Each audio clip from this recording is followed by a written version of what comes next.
You know, if you listen to this show, and Joey, you've only been here a few weeks on the show. You know this. I'm very pro-mobility.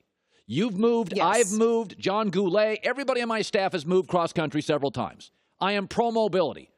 Get out. See the world. Take a chance. Roll the dice. Don't underachieve. You got more talent than you think. I am Mr. Pro-mobility.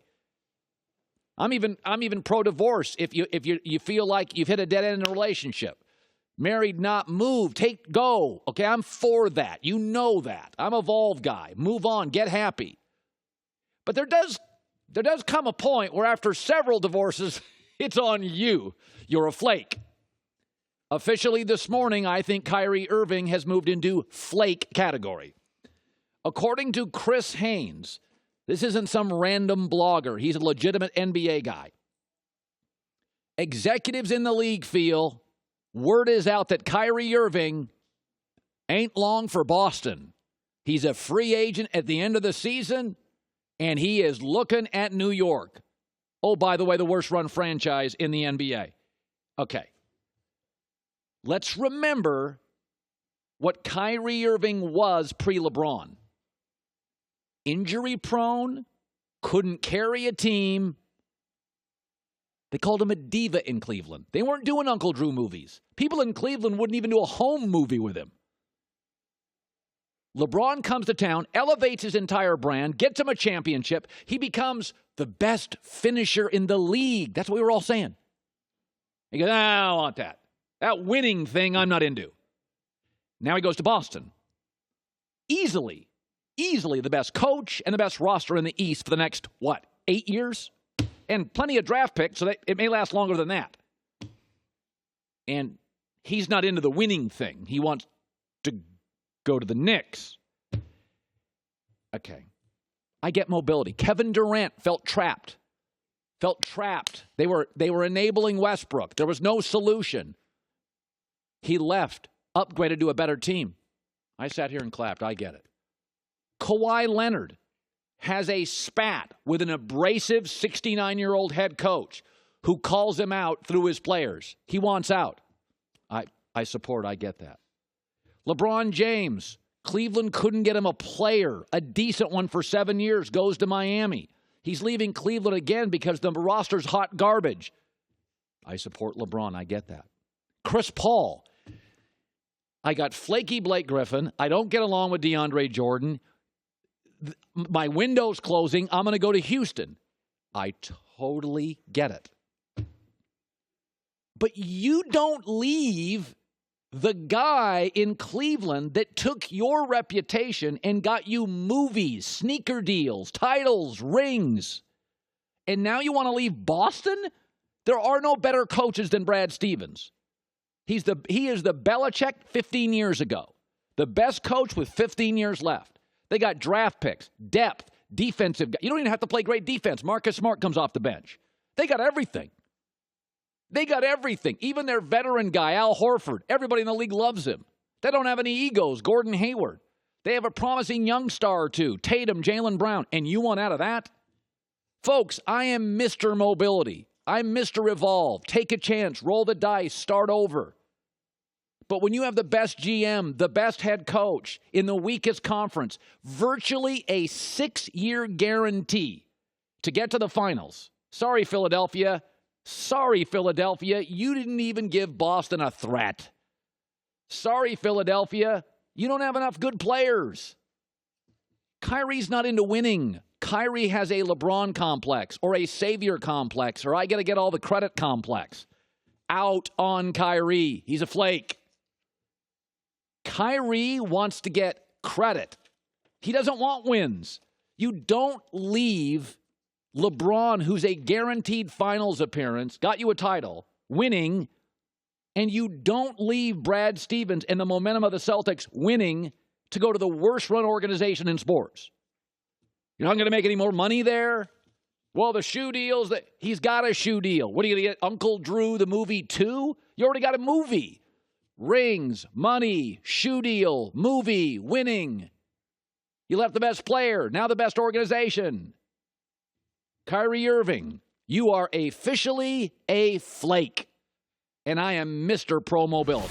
The Lakers believe that LaVar and Lonzo's camp leaked the knee injury, as we said, to prevent a trade.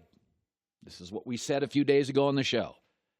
This is what my sources told me. The Lakers believed that Lonzo and LaVar leaked the story, probably LaVar, so that other teams would not trade for Lonzo because LaVar knows, now with LeBron, they don't need Lonzo. Drip, drip, drip, drip. You know what I always say about the drip, drip, drip from the faucet? Eventually it just becomes a really, really leaky faucet and the downpour's coming. Okay, so did you hear what LaVar said in the last 24 hours about Rajon Rondo? By the way, LaVar called out Luke Walton, called out the Laker training staff. They dropped a music video in the diss track. Now they leaked the story about the injury to limit what the Lakers can do in a trade. And he called Rondo a little backup. Okay. You remember, folks, for a while how big Tim Tebow felt? Remember that Denver thing?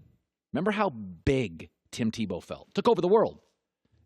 And then Peyton Manning arrived. And suddenly Tim Tebow felt really, really small overnight. You know those Fast and Furious movies? Remember when it was just Vin Diesel? God, Vin Diesel was the man! And then The Rock arrived in those Fast and Furious movies. Vin Diesel felt like Vin Diesel. Remember in Minnesota years ago? They were talking about Tavares Jackson, Gus Frerotte going to be the quarterback. Oh, they signed Brett Favre. Nobody's seen Gus Frerotte since. Lonzo Ball last year on a team full of rookies, his dad talking, felt big and important. LeBron arrived Sunday. Lonzo feels, along with his dad, like minor league hockey, double-A baseball, amateurish, white noise, seeking attention, silly. First of all, I've never thought Lonzo could be a superstar because he's not a world-class athlete. He doesn't have magnificent size and is never going to be a great scorer. Those are the superstars in this league. I said I thought he could be a star, some of that because he's a Laker. I don't think he'd be a star in Charlotte, Orlando. I think he could be a star here. But today, and LaVar knows this, he's Tebow in Denver when Peyton arrived. He's Tavares Jackson in Minnesota when Brett Favre arrived. He's Vin Diesel when The Rock arrived. And Jason Whitlock talked about this yesterday. There is a reason they leaked this injury story.